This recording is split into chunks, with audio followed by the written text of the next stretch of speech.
very much. And if you see, the compassion is something that we never have been able to commodify. Is the commodification of the compassion is a dirty word? Not really. You see, I mean, we can go at length arguing about it. Most important is that how do you marry off the compassion, which is a part of ethics, with business. Now there I go and to prepare an abstract. And if you look at this abstract, the primarily look at these the bold-faced letters, and you would see that it primarily we talk about symbolic compassions, the attribute perceptions relating to the compassions, and then how this compassion is actually formed, and then it acquires a sort of a value in a healthcare setting, and then the mental process of this formation, which could emanate from either language. Is it possible to make full screen, please? Sorry, Professor. Yeah. Requesting to make full screen so that. Thank you. I probably can share from my end also. Is it okay now? Right? Yeah. So now, then that is the mental process that we talk about. They form the attentions. You see these bold-faced letters where the language, perception, problem-solving, creativity, reasoning, all can be linked to compassions. Now, I try to build this, underpin this with the Daniel Comen's dual process theory, but there actually someone else actually did it much earlier. It is a 35-year-old theory, but he's someone who really gave it a definite shape. So here it is. We go to the next slide of a little background, and there's a little background is actually a very personal story related to my father's death. My father died last year in a healthcare setting. It's very important, and why this motivated me to undertake this research is my father died, succumbed to a heart failure when the pandemic had just started, and the hospital obviously do not follow the protocol in terms of how do you keep someone on a ventilator. There is a process which is known as a free breathing trial. And if you have an underlying heart condition, you cannot attempt a free breathing trial in 24 hours. You need to wait for at least 7 days. So my father's was intubated. So it's all pulled out. And because they took a trial in 24 hours, and then he struggled to breathe and succumbed to a cardiac arrest and died. Now, the whole process is how a healthcare system is dealing with the death. I was waiting outside outside the intensive care unit. I was called in, and I was pointed at a direction that you will not believe, as if it is a cadaver lying. And I need to move, otherwise it will create a health hazard. So it was kind of a very, very personal story with this. But I certainly, it really motivated me that how the healthcare professionals need to practice an appropriate behavior, which will ultimately manifest in their actions. No matter whatever your underlying motivations are behind joining the healthcare task force, even you are acting out, your performances in a regulated healthcare environment, you finally get into the loop of deep acting. So this is something that I really, really want to focus is, according to this theory, the deep acting would partly involve a very conscious process at the intellectual level of action regulation. In other words, the person actively tries to influence his or her inner feelings to bring them in line with the emotions that are required by the organizations. Now, you see, I just want to go to the, if you can bring up the next slide, please. I'm not seeing the next slide. Presentation is missing. Slide is not visible. One is, okay. I probably can. Something wrong. I think my system is No worries. Then I can, don't worry. I probably can share. So no, not problem. Just give me a second. I I'll think share. there is a problem with my system. No. I'll just share. It will be somewhere with me. Yeah. I have. So. Yeah. Okay. So I guess I have shared it and okay. It's not sharing. It's not sharing. Yeah. You came on and you left. Okay, Try again. Just yeah, do it.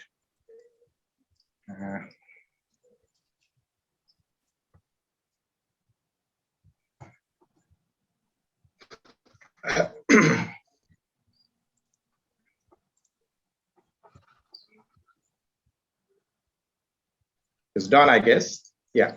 Just give me So, just one. Is it okay now? Yeah. Yep. Excellent. Yeah. Thank you. Okay. So we see. I've taken you through a background, and this is a background which you would see that which you would cut across geographies where there is a disconnect between the patient and the healthcare professionals. And for this, there is a lot of hospitals facing closure and cutting across geographies, whether it's in US or UK or any of these countries or in India. Think about in India, I mean, a city like that, this should interest Professor Anger. Like Bangalore, 58 of 384 hospitals have been closed in the last 1 year. So, and some of them are very small hospitals. And in UK, obviously, you have a history. I mean, though it is NHS regulated, but we do have a lot of hospital closures. And this is primarily happening due to the disconnect. This is what I'm trying to argue between the patient and the healthcare professionals. We can certainly, sometimes the local community, now look at the slide next. This is the help. This will really interest my American audience that even a hospital which is in the south side of Chicago, the Mercy Hospital, how the community is actually coming to rescue a hospital. The activists, they come together, and it's primarily catering to Black populations there, and linked to now even the Black Lives Matter movement. So the community do come to save hospitals if you serve the community really well. So what is compassion? What is this compassion in the healthcare? So this compassion in the healthcare, if you see, is the ethical actions. It is directed at finding the solutions to the suffering. Now, something that I would really like to help you to see beyond ourselves. You see, how would that be able to be able to embrace health as a public good? And this means that treating health the way we do parks, educations, the post office, or the fire station, or the environment, but in essence, as a crucial piece of a global commons supported by, thanks for that. And in essence a global commerce which is supported by a collective investment for the benefit of all. Now, something that also I would like to, if you can, like to dwell on this a little more, is that the contemporary research actually reveals that how almost anyone, from the most loyal to the system to re-engage, might stoop to an unethical behavior owing to a very convoluted and socially reinforced mix of organizational and industrial factors having to do with the mental framing, perceptions, and unconscious motives. So in a way that, we probably can think about an organization theory that suggests the fact that when the unequivocal and very clear-cut targets are conjoined with strong inducement, inducement could be in form of penalties, individuals will usually attempt to meet them at the expense of a common sense. Now, this could oftentimes even drive to them to flouting socially accepted norms, as they are getting ground towards meeting impersonal organizational targets. However, compassion as a quality can be honed through training and fosters very altruistic behavior in compassion trainees via neutral mechanism controlling emotions, prodding them to respond to rather than avoid suffering of the others. Now, if you, in this, I would just like to say, while discussing this, what is also important is also talk about the literature review part. If you really can, someone bring this up, or probably the slide is with me. It is much before that. Yeah, if you see this literature review, and you would, yes, that's the one.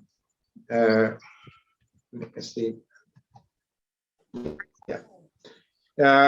In this literature review, what we have found is that the cognitive processes which is underlying this entire discourse, that is fast, automatic, and unconscious. And the way that I have proceeded to do justice with this is by picking off the methodology, which is the dual process theory. And this dual process theory, if you have to understand it, cutting through the complexities, like Oakman's razor says, is that the best way to simplify and try to understand is the first part is that your own perception or your own intuition, and then you go to the second part, which is the analytic process. The first part, non-analytic probably is not the right way to understand, is the first, your first reaction, your first discretion to understand it, what is the patient's conditions, and then you go to the process of analytic. So that would mean that you employ this process to evaluate the differential diagnosis until a clinical decision is made. So this is something that I really would like to emphasize and go a little further in discussing about this, is that just a sec, probably try to bring that up. Professor, already given an extension of 4 minutes, almost 15 minutes over now. I request you to, so, I know you have done a phenomenally good work. Yeah, proceed. Conclusion part.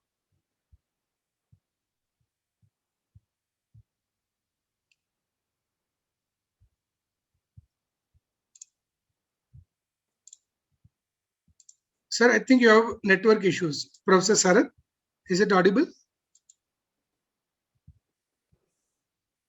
Sir, it's not audible. You have to unmute. You are logged in two systems. One system is yeah. We could see one system, your movements, but you have to unmute.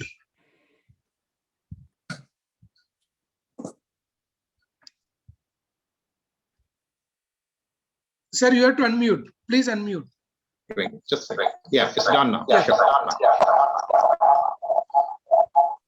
Your speaker, you have to reduce the voice. I'm getting an echo. All right, I've done that. So I was talking about this dual process theory of the on the dual process theory on the slide of the methodology, where I said that the dual process is an application on economic behavior. Sometimes may influence the displayed compassion of healthcare professionals and may have the relevance in the economic decision.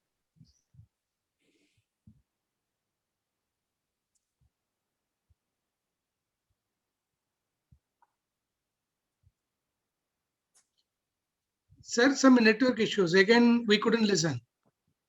Your voice is not audible. You have to unmute.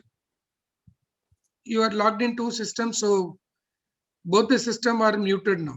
Please unmute.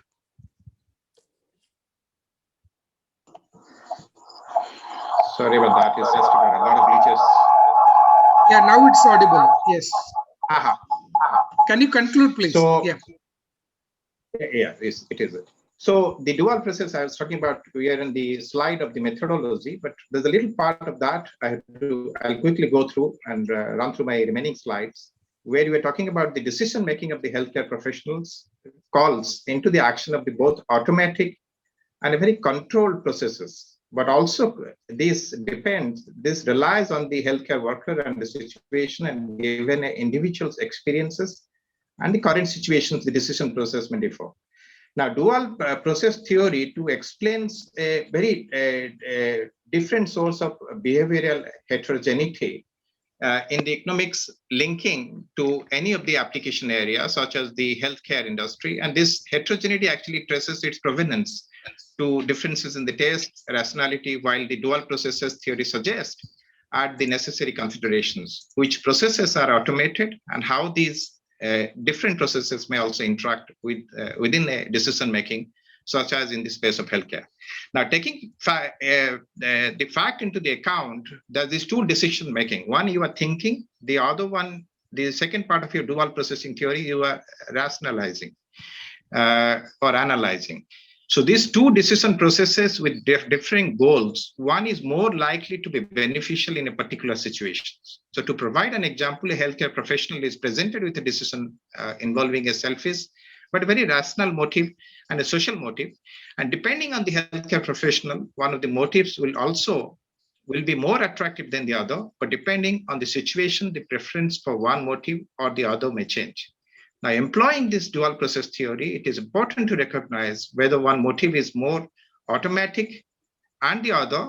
And in this particular instance, the automaticity would depend on the healthcare professional and his experience. Now, I would like you to go into a little bit of the discourse, which is my slide of the discourse. If that slide can be brought up. There's a slide called discourse. Yeah, this is it. So this is something that I really like to emphasize, because at the core of it is the compassion healthcare. And I would like to talk about, as referring to one of the company called Uprise. This is a managed service consultancy and investment firm, which helps the businesses, including the hospitals, to launch, scale, and operate their organization. They use a very compassionate commerce framework to help better understand their clients. So at the core of the framework, and it really interests me immensely, that they seek to gain an insight into what clients and customers and consumers experiencing and how their expectations are fulfilled. Now, we do this by assessing our core emotions, this is what they say. And they say that the customers make decisions based on how they feel, which is why they view the emotion as a fundamental insight of the compassion commerce. Now, recently, an analyst wrote that there is something called a fear bubble. Now, what it is doing, it is actually causing the people to invest in the ways that are contrary to what the data recommend. Your data may suggest that the child-infant mortality rate in a particular hospital is very low, but your experience could be very different. I personally have an experience in the Barking Hospital in London, where all the data you refer to it would look like something that you would not go to. But when my wife was there, it turned out to be very different. And she was admitted. So I could link it to the fear bubble, causing people to invest in the ways that are contrary to what the data would recommend. So data may say something, but it may turn out to be very different experience. Sorry to interrupt, so while because data, yeah. Professor, you are already taken 20 minutes, double the presentation of normal. Okay, right. So I would. Please. Sorry, I disturbed. I have seen that you are passionate. You are, in fact, passionate about your topic. The topic is compassionate. You are passionate about your topic, but somewhere we have to keep full stop, right? No. I'm sure that you don't have to be compassionate. It's a humble request. You have done a phenomenal work, but please conclude. No, so so you do not have to be compassionate with me to extend my time. That's fine. Thank you very much. But I would only take you to the conclusion part. If you bring up that conclusion slide, please. That's the last slide. Yeah. So you have to dive into the bottom of the ocean to go there. Yeah, that's it. The last slide. Yeah. So that's the direction for the future research, and that's where I wanted to go. And the conclusion is that if you see this conclusion, is the question before, therefore, is not the absence of the compassion by the clinician and the nurses per se, but how the organizational cultures, policies, and politics might engender a very sinister influence on caring values. Now, changing the positions towards these impersonal surveillance systems combined with cost-saving measures expected by those who are very far removed from the reality of the healthcare be detrimental to building a compassionate, caring hospital and hospices.